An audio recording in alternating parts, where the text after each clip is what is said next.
Oh, wow. Wow. Mary, Jesus, and Joseph, that is some holy guacamole. Man, what a special place to be. And then this guy throws a drone up in the air so everyone else can see it. Hello, everyone. All the other people up here are gonna be frustrated I've got a drone in the sky. Oh wait, there's no other people here.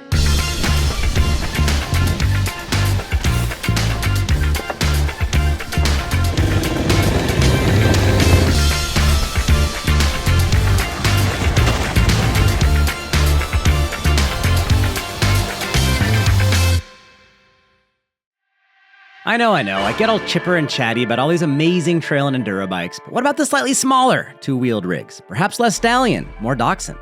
As a young racer kid, I spent years riding my 100mm travel Specialized SX. It's a full suspension bike. That was a somewhat rare dual slalom and four-cross race bike, but being said hyper kid, I decided this race machine would be a great choice as my main daily driver of a mountain bike. Set up with a 150 fork, a single front chainring, and of course, a quick-release seat post, the little race bike had a 66-degree head tube angle, encouraging all kinds of spicy downhill shenanigans. I loved that bike and rode it way too much, but it also instilled a love of aggressive, short travel bikes that continues to this day. 20 years later, the more things change, the more they still stay the complete same.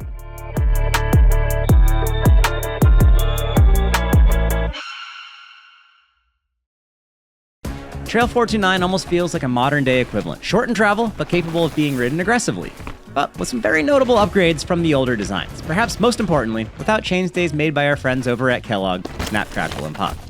We've sure learned a lot about engineering in the last 20 or so years. The 429 is a modern-day take on the short travel, 66-degree head angle, do it all, and keep it fun genre. The goal here is to build a bike that's fun and snappy on the more standard terrain, but has the geometry needed to get all kinds of rowdy. And to be frank, in most markets, the Trail 429 is Pivot's top-selling bike. Even though I like to get jumpy and aggro, you sure don't have to have fun on a bike like this. Today's new bike day. I have never seen one of these bikes in the flesh. I've never ridden one. Ooh, oh man. Handlebars in there, forks right here. Okay, so this brings me to the next part of the video where I drop my parts on the ground. This brings me to the next part of the video. I want to give a huge thanks to my friends over at Jenson USA. Jenson's a leading online retailer here in the United States for mountain bikes, parts, and accessories. And they're a dealer for Pivot cycles, as well as for other top brands like Ibis, Santa Cruz, Orbea, and a whole bunch more. I've got a link to the Pivot 429 trail at Jenson USA. That's down in the description below. Take that over to Jenson. You can read about all the various Trail 429 models available, their prices, their specs, all those fine details. And then anything you purchase, whether it's a brand new bike, some chain lube, an Endura kit, whatever it is you need, that'll help earn me a small commission, and that's a big part of how we keep these videos going. So thanks to all of you, and huge thanks to Jenson USA. I want to mention that because when you buy a bike from Jenson, you don't have to deal with this. They send it to you in a Jenson box, already built up and ready to go. You just put on a front wheel, maybe handlebars, and pedals, and that's it. Much faster. That's not the bike, in case you were wondering. Okay. Check that out. The cables do not go through the headset. +1. True story, my neighbor needed to get a bike, and I recommended her to get a Orbea Rise e-bike. Big discounts right now on those. And when it showed up in the Jenson box, I was able to get it rideable for them in about 6 minutes with our kids playing video games next to us. It's that easy. Sponsored plug. Cool. Is this working? Yeah, okay. Now, since I tend to ride almost the same regardless of the bike, Pivot thought it'd be cool to send me over the Enduro spec version of the Trail 429. This features an upgraded suspension. In my case, it's a 140mm travel Fox 36 Grip X2 fork, along with a Float X rear shock. The bike still features 120mm of travel out back, but it should have all the damping support I could ever need. On the Trail 429, you have two choices of basically direction to go with your bike. So it can come with a Fox 36 fork or a Fox 34, dainty little thing, lighter weight. Big thing, stronger, heavier duty. I picked the bigger thing.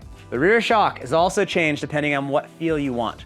If you're going for the mini enduro feel, heavy duty trail, light duty trail, you can run a 36 140 fork with a Float X rear shock in the enduro style build, or you can run a 34 fork with a Float DPS little guy rear shock if you want the lighter weight setup.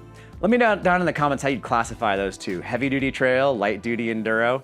Schmedium. I don't know. Let me know in the comments. I'm kind of curious to hear. Let me know which version you prefer to ride too. I think that's also important. As I always do, I removed the lightweight stock tires and went to what I thought would be a really unique, really cool tire option. In this case, something from Continental seemed perfect. The Cryptotol tires I rode for last year's review video were pretty darn good. They were exceptionally light given their very durable casing, and the tread pattern and firmer rubber made them very fast rolling, perfect for an aging BMXican's cross-country bike, which is the Trail 429. Anyhow, I had ordered a Xenotol and Argotol setup in the downhill casing and super soft rubber compound. I tossed on the Xenotol Argotol combo on the Trail 429, eager to finish off our wet season like a pelican finishes off each and every chomp from the sea, savoring the tasty kipper snacks of traction, draining out any muddy unpredictabilities. But whoa, whoa, whoa. The first few rides on these new Conti tires were a complete disappointment. Traction was horrible, and at no fault to Pivot with their wonderful bike.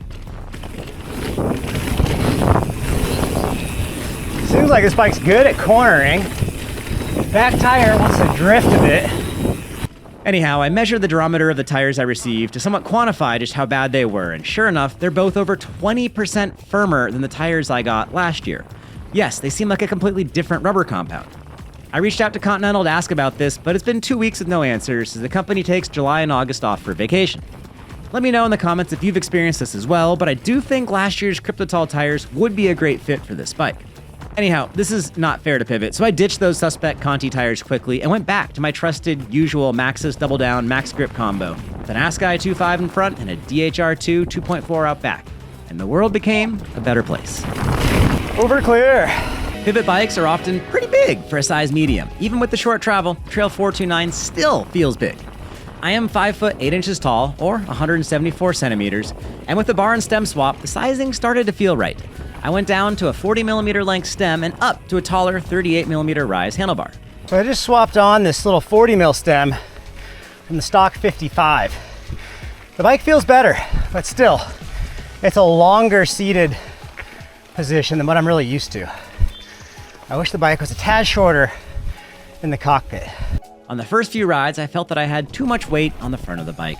It kind of gets hard to lean the bike over in corners, and with the length of the bike, leaning is a great way of cornering. Oh, almost off the trail. But then it fits so good down here. Just as I did on both the Shuttle SL and Switchblade, I installed a Wolftooth 1-degree slacker angle adjust headset. These headsets help me a ton, as the trails I tend to ride are a bit steeper than where Pivot expects riders to use a Trail 429, and also, I tend to stand up quite a bit more than the average rider. Wow. This thing does feel fast. Definitely a steep head angle. I'll probably put an angle set on this and adjust it a little bit. Angle set is trademarked by Cane Creek, but I'll probably use a Wolftooth angle adjust headset, go a degree slacker. Thing feels quick though. Oh, and one final detail. We were almost done with setup, but pedaling was still really uncomfortable for me. It turns out the bike arrived with 175mm crank arms. I've used 170 cranks for over 20 years now and often drop down to 165s. For me, that difference between 170 and 175 is 5 times more noticeable than the difference from 170 down to 165. The bike already came with a genuine Shimano bottom bracket, so it was a simple change to toss on a set of XT 170mm long cranks, along with the 32-tooth XT chainring. I should mention, I am sponsored by Shimano, but that swap was purely based on size. So some companies make a good quality bike, and then make an even better bike by making it a lunch ride and doing it with a bit more travel, a bit more all the things. Pivot showed up early to the party, a little bit tipsy, and they offer a brunch ride. They offer a brunch ride in this model here, and the brunch ride for Pivot, same amount of travel, but lower price point. So I'm gonna link to both the brunch ride models over at Jenson in the description down below.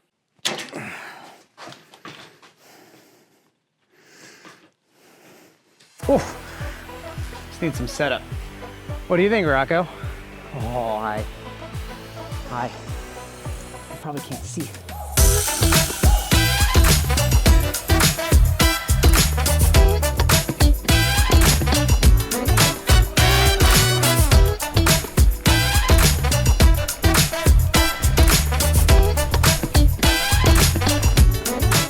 This seems like the kind of trail this bike was designed for.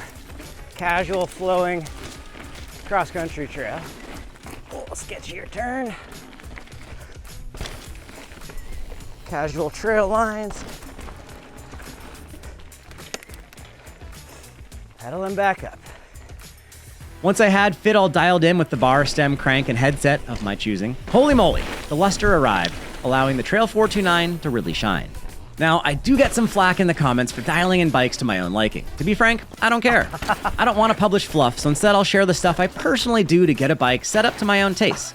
I won't waste your time whining about a bike that's not working. Instead, I'll give every bike its best chance to shine.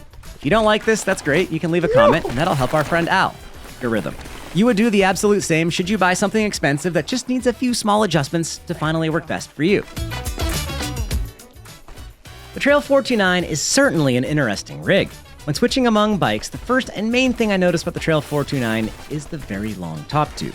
No one talks about top tube lengths in 2024, but by golly, we need to today. It's over an inch longer than my medium Ripley V5. That's right, Pivot is at 629 millimeters, while Ibis is at a more common 604 with that new Ripley V5. Interestingly enough, Pivot's long top tube does not result in a huge wheelbase. Instead, Pivot uses a slacker seat tube angle, about 2 degrees slacker than a lot of similar bikes. This brings the front end back into check, and it places more rider weight upon the rear wheel when seated. I really like the 75-degree seat tube angle Pivot chose. With its shorter travel and firmer pedaling feel, the Trail 429 is a great climber, and particularly so in the tight technical stuff. That didn't work. As seat angles increase, it's nice on the very steep, smooth climbs, making the rider feel like they're on a pedal-powered escalator to that summit. But the downside of that escalator is that it's a bit cumbersome. It places the rider's mass up very high, which makes it harder to carry traction and momentum through rougher, more technical stuff. I ran out of momentum. I think that's the secret. Pedal once, then pedal again and lunge, and then get sideways. And then pivot. They didn't even pay us for that mention. This 75-degree angle is greatly appreciated on the long, flat pavement pedal commute that I do to get to the trailhead, and it's not too slack, which is where we need to remember that yes, this is a short travel bike, and it still sprints willingly up the ascents. So kudos to Pivot for bucking the steep seat angle trend. On this short travel bike, I think the 75-degree seat angle is a home run.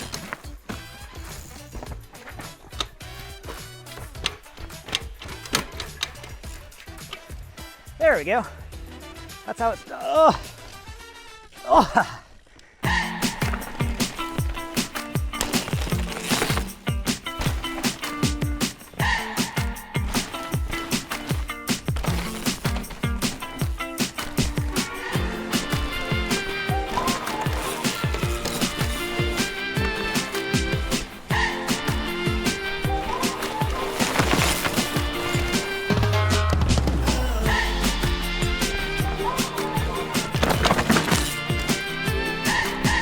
My favorite parts of most rides are carving through some tricky corners.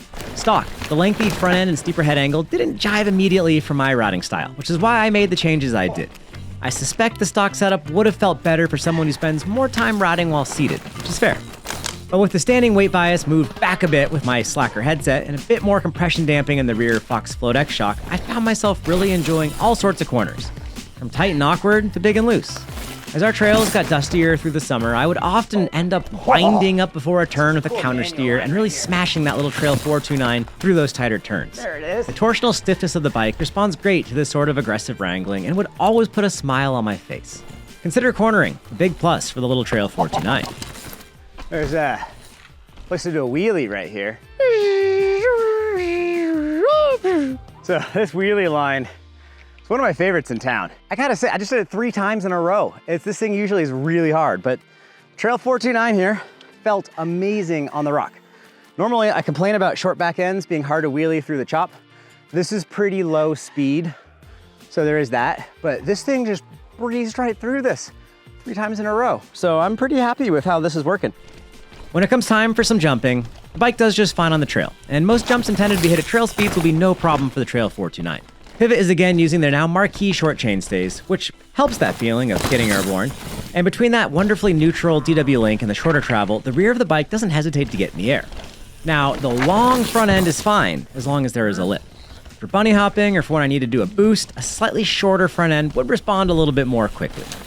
This combination of bike traits certainly has a place in the market for those that need to pedal more technical bits of trail or who need to grind out longer, flatter bits, and this all makes for a comfortable, capable combo. But does it make the bike into a mini enduro rig? The way I like to enjoy mountain biking is clearly not the only way. So it's cool to see Pivot offer the Trail 429 with the upgraded enduro suspension package. Between the 140 fork and the angle set, the way I've configured this Trail 429, it's about a 65-degree head tube angle. Combined with the short back end, when I go to lean, to pump, and to carve my way through turns, the bike handles just as I like a modern mountain bike too. But would I recommend the mini enduro setup? For some customers, yes. But honestly, I don't think everyone needs it. At only 140-120 travel, the suspension will never be able to do everything, and that's okay. It'll always be a little bit soft for bigger hits, and it'll always ride firmer than the enduro bikes. The 34 Grip X and Float DPS on most of Pivot's builds are a great combo. I love that setup on the Ibis Ripley V5. For aggressive or heavier riders who do have good vertical available on their local trail networks and who are expecting to make the Trail 429 their primary all-around rig, then yes, the enduro setup is great. But to be fully transparent, I think upgrading suspension on a short travel bike is a bit of a diminishing return. On a longer travel bike, the higher end dampers are a more noticeable, more important thing. But with the shorter travel bike, the rider's technique is going to matter so much more than the extra damping. Nuts and bolts. Similar with all Pivot bikes I've tried, the overall frame stiffness, especially torsionally, is surprisingly good. Some brands save weight or design time by allowing the bikes to flex torsionally in some weird ways. And a lot of French people love that extra compliance. Other folks find it frightening. Your mileage may vary. But I really appreciate how solid the Pivot Trail 429 feels, and that helps a ton when a shorter travel bike is getting ridden hard. Bike comparisons.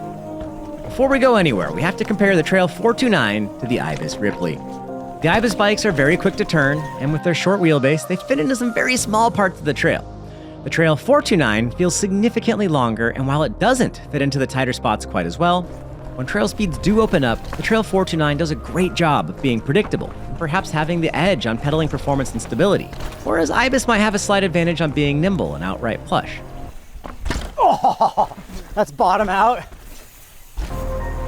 Let's break that down a little. The Ripley V5. The latest Ripley is more bike. It's burlier, it's heavier, and for the frothingly confused free riders, it can even be equipped with up to a 170mm fork. But even when ridden stock as a 140-130 bike, the little Ripley is more new school. The slacker head angle is great, especially on the steeper descents.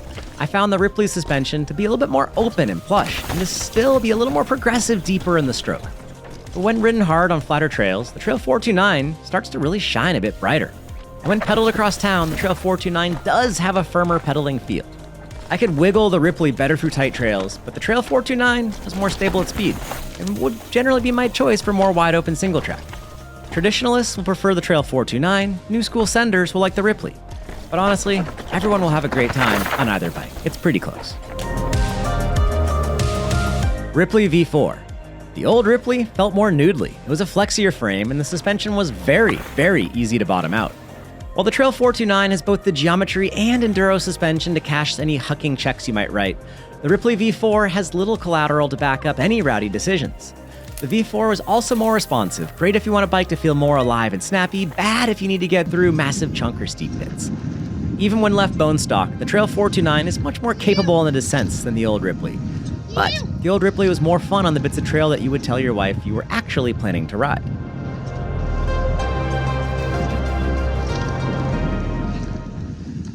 Ripley AF. There is a weight difference between the Trail 429 and the Ripley AF, but there is also a price difference. I rode my Ripley with a 140 fork, so it had a similar head tube angle to the Pivot. The Ripley AF does great in the tighter trails, and with a shorter overall feel, it's quick to respond to any input. If you're relying on telepathy to tell the bike where you want to go, that's great. The Ripley AF will be a reliable choice. But if you're suddenly relying on sheer panic to survive the rough, you'd certainly appreciate the extra length of the Trail 429. The Process 134. The little Process 134 is such a unique bike. With its short reach, it loved bunny hopping and jibbing. But I will not say that it's a fast bike. Overall, the Process was a more playful bike than the Trail 429, but it was far less efficient. It was heavier, and the suspension performance wasn't nearly as elegant. Though it has 14mm less rear travel, the Trail 429 still seemed more forgiving, likely because it's just so much longer. Conclusion. The Trail 429 can be built into quite a few different iterations. Lightweight and snappy for the rider who loves those epic backcountry rides and who will enter the occasional cross-country race. Or it can be left stock and enjoyed as a daily driver for someone who just wants a traditional mountain bike experience. And finally, the way I have it set up, as a mini enduro bike. Pivot has used some fun choices in geometry to create a bike that is somewhat unique, but that also works in its very own and distinct way. Now that I've had a few months aboard the Trail 429, I finally understand just why it's such a top-selling bike. And now we pedal up the hill.